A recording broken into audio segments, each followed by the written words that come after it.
Hello 10th standard students உங்கள் English எக்ஸாமில் நீங்கள் கிராமர் பார்ட்டில் 6 on 6 வாங்கணும்னா இந்த வீடியோ ஸ்கிப் பண்ணாமல் ஃபுல்லாக பாருங்கள். இதில் வந்து நம்ம லாஸ்ட் 5 இயர்ஸில் இருக்கக்கூடிய கொஸ்டின் பேப்பரில் கேட்டிருந்த கிராமர் கொஸ்டின்ஸ் தான் டிஸ்கஸ் பண்ண போகிறோம். வித் ஆன்சர்ஸோட எக்ஸ்ப்ளனேஷனோட டிஸ்கஸ் பண்ண போகிறோம். ஸோ ஸ்கிப் பண்ணாமல் ஃபுல் வீடியோ பாருங்கள், உங்களுக்கு ரொம்ப யூஸ்ஃபுல்லாக இருக்கும் இந்த லாஸ்ட் மினிட்ல. ஸோ ஃபர்ஸ்ட் வந்து பார்த்தீங்கன்னா ரிப்போர்ட் ஸ்பீச் தான் பார்த்துக்கும். ரிப்போர்ட் ஸ்பீச்சில் first question Banu says I am enjoying my holidays இருக்கா. இப்போ அதோட ரிப்போர்ட் ஸ்பீச் என்னது, Banu says that she is enjoying her holidays. So this is the indirect speech. Next second வந்து பார்த்தீங்கன்னா he said I have bought 5 apples from the shop. அதோட report speech என்னது, he said that he had bought 5 apples from the shop.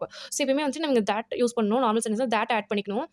Comma அப்போஸ்ட்ரோஃபி எடுத்துட்டு that ad பண்ணிக்கோங்க. Next ப்ரெசென்ட்ல இருக்கிறது வந்துட்டு நம்ம பாஸ்ட்ல வந்துட்டு மாற்றிக்க போகிறோம் வேர்ப்ஸ் வந்துட்டு.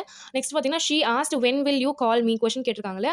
ஸோ இதுக்கு வந்துட்டு செட்ன்னு இருந்தாலும் நீங்கள் ஆஸ்க் அப்படின்ட்டு மாற்றணும். இது ஆல்ரெடி ஆஸ்ட் இருக்கனால ஆஸ்டே வச்சுலாம். She asked when I would call her. Question வந்துட்டு அதே மாதிரி தான் இருக்கும். கொஸ்டின் வந்துட்டு நமக்கு ஆக்சிலரி சப்ஜெக்ட் மெயின் வேர்ப் இருக்கிறது வந்துட்டு சப்ஜெக்ட் ஆக்சிலரி மெயின் வேர்ப் அப்படின்ட்டு மாற்றும். வில் யூ கால்னு இருக்குது, ஐ வுட் கால் அப்படின்ட்டு மாறும். Next Somu said it's his favourite pet அப்படின்னு இருக்குல்ல, அது வந்து Somu said that it was his favourite pet அப்படின்ட்டு மாறும். நெக்ஸ்ட் சேஞ்ச் த வாய்ஸ் இருக்கும். சேஞ்ச் த வாய்ஸ் பார்த்தீங்க அப்படின்னா இங்கே 4 கொஸ்டின்ஸ் கொடுத்துருக்கோம் பாருங்க. Our army has defeated the army. Act வந்து பாசிவ் மாற்றும். the enemy has been defeated by our army. ஸோ இங்கே வந்துட்டு சப்ஜெக்ட் ஃபர்ஸ்ட் ஆப்ஜெக்ட் நெக்ஸ்ட் இருக்கும் ஆக்டிவ் சென்டென்ஸ்ல.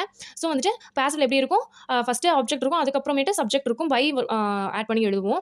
பை அப்படின்றது தான் அந்த கீவேர்ட் நமக்கு சேஞ்ச் த வாய்ஸ்ல. ஸோ ஆக்டிவ்க்கும் பாசிவ்க்கு என்ன டிஃபரன்ஸ், ஆக்டிவ்ல வந்துட்டு சப்ஜெக்ட் வந்துட்டு ஆக்ஷனை பண்ணும், பாசிவ்ல வந்துட்டு சப்ஜெக்ட்டுக்கு ஆக்ஷன் நடந்திருக்கும். இதுதான் வந்துட்டு டிஃபரன்ஸ். அதாவது in active voice the action is done by the subject, and passive voice the action is done to the subject. இது தெரிஞ்சுக்கிட்டா போதும் நீங்கள் ஆக்டிவ் சேஞ்ச் த வாய்ஸ் எழுதுறதுக்கு. நெக்ஸ்ட் பார்த்தீங்கன்னா have you invited Ram to the பார்ட்டின்னு இருக்கா. அது வந்து has Raman been invited to the party அப்படின்னு சொல்லிக்கிறோம். இங்கே ஹேவ் இதுக்கு ஹேஸாக இருக்கும் தெரியுது இல்லையா. அந்த ஹேவ் இன்வைட்டட் வந்துட்டு ஹேஸ் இன்வைட்டடா, ஏன்னா இங்கே வந்துட்டு கொஸ்டின் இருக்கனால இங்கே இருக்குது. ராமன் அப்படின்னு வந்து சிங்கிளர்னால ஹேஸ்னு போட்டுக்கிறோம், அது மறக்காம எழுதிக்கோங்க. அண்ட் பை யூ வந்துட்டு நீங்கள் ஆட் பண்ணணும். நெக்ஸ்ட் பார்த்தீங்கன்னா that portrait was painted by my grandmother அப்படின்னு இருக்குது. இது வந்து பாசிவ் வாய்ஸ். இதை ஆக்டிவ் எப்படி மாற்றுவோம், my grandmother painted that portrait அப்படின்ட்டு மாற்றுவோம். Next Rosie will solve the problem இருக்குது.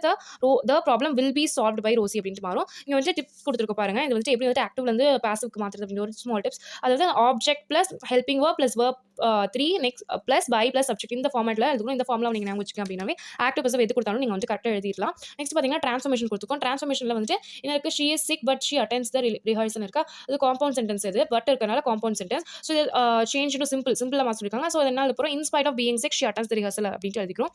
ஸோ பட் வந்து நம்ம இன்ஸ்பைட் ஆஃப் பீயிங் சிக் அப்படின்னு போட்டோம்னா சிம்பிள் சென்டென்ஸ் ஆயிரும், because there will be no conjunction here.